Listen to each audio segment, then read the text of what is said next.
নমস্কার বন্ধুরা, তোমাদের সবাইকে স্বাগত জানাই জিকে পয়েন্ট 365 ইউটিউব চ্যানেলের আরও একটি নতুন ভিডিওতে। তোমাদের সাথে আজ আমরা আলোচনা করব ডাব্লিউবিপি কেপি কনস্টেবল 2024 এক্সামের জন্য গুরুত্বপূর্ণ কিছু জিকে কোয়েশ্চেন অ্যান্সার নিয়ে। তোমরা প্রতিদিন আমাদের চ্যানেলে যে জিকে কোয়েশ্চেন অ্যান্সারের মক টেস্ট ক্লাস হচ্ছে সন্ধ্যাবেলায়, সেই ক্লাসে অংশগ্রহণ করো। তোমরা সঠিক উত্তর অবশ্যই আমাদের কমেন্টে জানানোর চেষ্টা করো প্রশ্ন চলাকালীন। এর মাধ্যমে তোমাদের খুব ভালো এক্সামের একটা প্রিপারেশন হয়ে যাবে।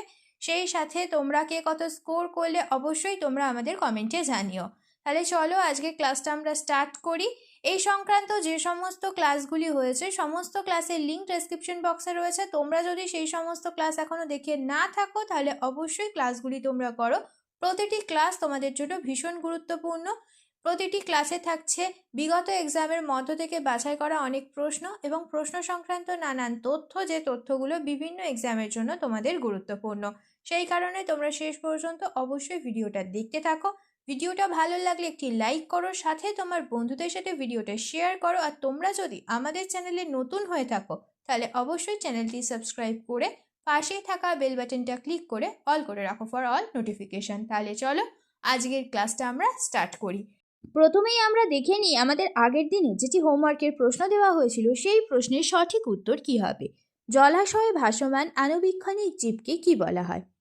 অনেকেই তোমরা এই প্রশ্নের সঠিক উত্তর জানিয়েছো। এই প্রশ্নের সঠিক উত্তর হয়ে যাবে অপশন বি, প্ল্যাঙ্কটন বলা হয়।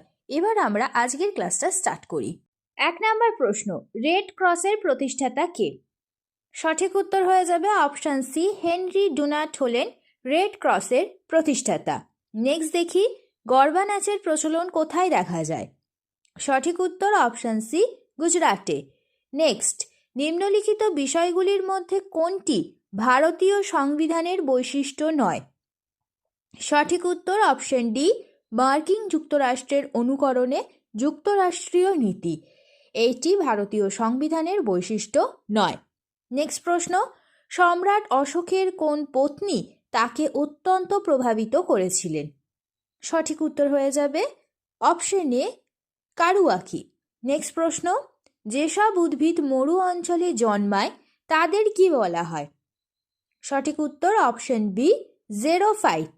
নেক্সট, পান্না হীরক খনি কোথায় অবস্থিত? সঠিক উত্তর অপশন বি, মধ্যপ্রদেশে। নেক্সট, বর্তমান শাক্যমুনি নামে কে পরিচিত? সঠিক উত্তর হয়ে যাবে option D, Hiuen Tsang. Next প্রশ্ন, কোন বন্দরকে আরব সাগরের রানী বলা হয়?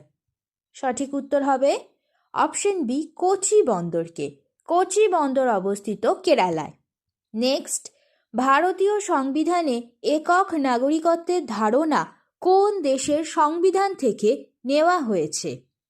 সিঙ্গেল সিটিজেনশিপের ধারণা কোন দেশের সংবিধান থেকে নেওয়া হয়েছে? সঠিক উত্তর অপশন সি, ব্রিটেনের সংবিধান থেকে একক নাগরিকত্বের ধারণাটি নেওয়া হয়েছে। নেক্সট প্রশ্ন, বসুন্ধরা সম্মেলন কোথায় হয়েছিল? ভিভিআই একটি প্রশ্ন তোমাদের জন্য। সঠিক উত্তর হয়ে যাবে অপশন সি, ব্রাজিলে। রিও ডি জেনিরোতে হয়েছিল, 1992 সালে প্রথম হয়েছিল। নেক্সট প্রশ্ন, ভারতের কোন রাজ্যে প্রথম সূর্যোদয় হয়? আরও একটি গুরুত্বপূর্ণ প্রশ্ন। সঠিক উত্তর option B, Arunachal Pradesh. Next প্রশ্ন, গ্রিসের রাজধানীর নাম কি? সঠিক উত্তর হয়ে যাবে অপশন এ, এথেন্স। নেক্সট প্রশ্ন, সার্কের সদর দপ্তর কোথায় অবস্থিত? সঠিক উত্তর অপশন বি, কাঠমান্ডুতে সার্কের সদর দপ্তর অবস্থিত। এবার আমরা বিভিন্ন জায়গার সদর দপ্তর সম্পর্কিত কিছু তথ্য দেখে নিই। রেড ক্রসের সদর দপ্তর অবস্থিত জেনেভায়। জাতিসংঘের সদর দপ্তর নিউ ইয়র্কে। সার্কের সদর দপ্তর কাঠমান্ডুতে। আন্তর্জাতিক আদালতের সদর দপ্তর হেগ শহরে। ইন্টারপোলের সদর দপ্তর লিও শহরে। এশীয় উন্নয়ন ব্যাংকের সদর দপ্তর মেট্রো ম্যানিলাতে। নেক্সট প্রশ্ন দেখি, কোন প্রাণীর রক্ত নীলাভ? সঠিক উত্তর অপশন এ, চিংড়ির। নেক্সট প্রশ্ন, হর্ষবর্ধনের সভাকবির নাম কি? সঠিক উত্তর অপশন বি, বাণভট্ট। বাণভট্টের লেখা কিছু গুরুত্বপূর্ণ বইয়ের নাম কাদম্বরী এবং হর্ষচরিত। এই তথ্যটির সাথে তোমরা মনে রেখো। এবার আমরা বিভিন্ন রাজার সভাকবির নাম দেখে নিই। সমুদ্রগুপ্তের সভাকবি হরিশ সেন। দ্বিতীয় চন্দ্রগুপ্ত বা বিক্রমাদিত্যের সভাকবির নাম কালিদাস। দ্বিতীয় পুলকেশীর সভাকবি হলেন রবি কীর্তি। হর্ষবর্ধনের সভাকবি বাণভট্ট। কনিষ্কের সভাকবি নাগার্জুন আর অশোক ঘোষ। আকবরের সভাকবি আবুল ফজল। আলাউদ্দিন খলজির সভাকবি আমির খসরু। মোহাম্মদ গাজনির সভাকবি আল বিরুনি। নেক্সট প্রশ্ন দেখি, যুগান্তর পত্রিকার প্রথম সম্পাদক কে ছিলেন? সঠিক উত্তর অপশন সি, বারীন্দ্র কুমার ঘোষ। এবার আমরা বিভিন্ন পত্রিকা প্রতিষ্ঠা সাল এবং তাদের সম্পাদকের নাম দেখে নিই। তত্ত্বকৌমুদী পত্রিকার প্রতিষ্ঠা সাল হল 1878 এবং তার সম্পাদক হলেন শিবনাথ শাস্ত্রী। সঞ্জীবনী পত্রিকার প্রতিষ্ঠা সাল 1883, সম্পাদকের নাম কৃষ্ণকুমার মিত্র। বন্দে মাতরম পত্রিকার সম্পাদকের নাম শ্রী অরবিন্দ ঘোষ এবং প্রতিষ্ঠা সাল হল 1905।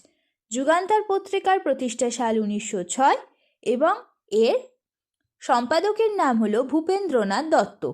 সন্দেশ পত্রিকার প্রতিষ্ঠাকাল হল 1913 এবং এর সম্পাদকের নাম উপেন্দ্র কিশোর রায়চৌধুরী।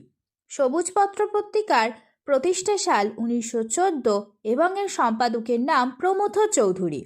ধূমকেতু পত্রিকার প্রতিষ্ঠা সাল 1922 এবং এর সম্পাদকের নাম কাজী নজরুল ইসলাম। নেক্সট দেখি, ভারতের ধান গবেষণাগার কোথায় অবস্থিত? সঠিক উত্তর অপশন ডি, ওড়িশার কটকে। এবার আমরা বিভিন্ন গবেষণাগার সেটি কোথায় অবস্থিত সেই সম্পর্কিত কিছু তথ্য জেনে নিই। কেন্দ্রীয় অরণ্য গবেষণাগার রয়েছে দেরাদুনে। ভারতীয় পেট্রোলিয়াম গবেষণাগার আছে দেরাদুনে। ভারতীয় কৃষি গবেষণাগার আছে নিউ দিল্লিতে। বস্ত্র গবেষণাগার আছে পুনেতে। ভারতীয় ক্যান্সার গবেষণাগার আছে মুম্বাইতে। কেন্দ্রীয় চামড়া গবেষণাগার আছে চেন্নাইতে। কেন্দ্রীয় গম গবেষণাগার আছে পুসাতে। কেন্দ্রীয় পাট গবেষণাগার আছে ব্যারাকপুরে। নেক্সট দেখি, রবিশঙ্কর কোন বাদ্যযন্ত্রের সঙ্গে যুক্ত? সঠিক উত্তর অপশন ডি, সেতার। নেক্সট প্রশ্ন, স্বাধীন ভারতের প্রথম প্রধান বিচারপতি কে ছিলেন? সঠিক উত্তর অপশন ডি, হরিলাল জে কানাইয়া। এবার আমরা জেনে নিই ভারতের বিভিন্ন ক্ষেত্রে প্রথম ব্যক্তি কে ছিলেন। প্রথম অর্থমন্ত্রী হলেন আর কে সম্মুখম চেট্টি। প্রথম খাদ্য এবং কৃষি মন্ত্রী হলেন ডক্টর রাজেন্দ্র প্রসাদ। প্রথম শ্রম মন্ত্রী হলেন জগজীবন রাম। প্রথম শিল্প ও সরবরাহ মন্ত্রী হলেন ডক্টর শ্যামা প্রসাদ মুখার্জি। প্রথম স্বাস্থ্যমন্ত্রী হলেন রাজকুমারী অমৃত কাউর। প্রথম বিদ্যুৎ ও কয়লা মন্ত্রী হলেন নরহম বিষ্ণু গদগিল। নেক্সট দেখি, কোন শহরকে মন্দিরের শহর বলা হয়? সঠিক উত্তর অপশন সি, বারাণসীকে। নেক্সট দেখি, ভুটানের দীর্ঘতম নদীর নাম কি? সঠিক উত্তর অপশন এ, মানস নদী। নেক্সট, পশ্চিমবঙ্গ থেকে সর্বপ্রথম ভারতরত্ন পুরস্কার কে পেয়েছিলেন? সঠিক উত্তর অপশন বি, বিধানচন্দ্র রায়। নেক্সট প্রশ্ন, ব্যারোমিটার কে আবিষ্কার করেন? সঠিক উত্তর হয়ে যাবে অপশন বি, টরিস সেরি। নেক্সট প্রশ্ন, জীবন স্মৃতি কার আত্মজীবনী? সঠিক উত্তর option A, Rabindranath Tagore. Next প্রশ্ন, নিচের কোন যন্ত্রটি অতিক্রান্ত দূরত্ব পরিমাপ করে? সঠিক উত্তর অপশন ডি, ওডোমিটার। এবার আমরা কিছু গুরুত্বপূর্ণ পরিমাপক যন্ত্র সম্পর্কে দেখে নিই। হাইড্রোমিটার পরিমাপ করে আপেক্ষিক গুরুত্ব। হাইগ্রোমিটার পরিমাপ করে আপেক্ষিক আর্দ্রতা। ক্যালোরিমিটার পরিমাপ করে তাপ। অ্যানিমোমিটার পরিমাপ করে বাতাসের গতি। ব্যারোমিটার পরিমাপ করে বায়ুমণ্ডলীয় চাপ। ভোল্টমিটার পরিমাপ করে বিভব প্রভেদ। নেক্সট দেখি, যখন সুদের হার ঊর্ধ্বমুখী তখন নিচের কোনটি ঠিক নয়? সঠিক উত্তর অপশন ডি, উৎপাদন হ্রাস পায়। নেক্সট দেখি, কোনটি লিনিয়ার মাল্টিমিডিয়া? চারটি অপশনের মধ্যে সঠিক উত্তর হয়ে যাবে অপশন সি, টিভি। নেক্সট প্রশ্ন, এই প্রশ্নটি আজ তোমাদের জন্য হোমওয়ার্কের প্রশ্ন। তোমরা প্রত্যেকেই এই প্রশ্নের সঠিক উত্তর আমাদের কমেন্টে জানানোর চেষ্টা করবে। নিচের মধ্যে কোনটি স্তূপ পর্বত? দেখো চারটি অপশন দেওয়া রয়েছে, পূর্বাঞ্চল, সাতপুরা, হিমালয় আর পর্বতশ্রেণী। তো চারটির মধ্যে কোনটি সঠিক উত্তর হবে তোমরা অবশ্যই আমাদের কমেন্টে জানিও। শেষ হলো আজকের ভিডিও। আজকের পর্বে আমরা আলোচনা করলাম ডাব্লিউবিপি কেপি কনস্টেবল এক্সামের জন্য গুরুত্বপূর্ণ কিছু জেনারেল নলেজ কোয়েশ্চেন অ্যান্সার নিয়ে। প্রত্যেকটি প্রশ্নই কিন্তু তোমাদের জন্য সমান গুরুত্বপূর্ণ, সেই কারণে একটু স্কিপ না করে তোমরা শেষ পর্যন্ত ভিডিওটা দেখতে থাকো। প্রত্যেকটা প্রশ্ন কিন্তু তোমাদের জন্য ভীষণই গুরুত্বপূর্ণ। ভিডিওটা শেষ পর্যন্ত দেখো। ভিডিওটা যদি ভালো লাগে তাহলে অবশ্যই একটা লাইক করো, সাথে তোমার বন্ধুদের সাথে এই ভিডিওটা শেয়ার করো এবং আমাদের কমেন্টে জানাও ভিডিওটা তোমাদের কেমন লাগলো আর তোমরা নতুন কোন স্ট্যাটিক জিকের ওপর ভিডিও দেখতে চাইছো। আমরা সেই টপিকের ওপর খুব তাড়াতাড়ি তোমাদের জন্য ভিডিও নিয়ে আসবো। তাহলে ততদিন তোমরা আমাদের প্রত্যেকটি ভিডিও এইভাবে দেখতে থাকো, এক্সামের জন্য ভালোভাবে প্রিপারেশন নিতে থাকো। ধন্যবাদ।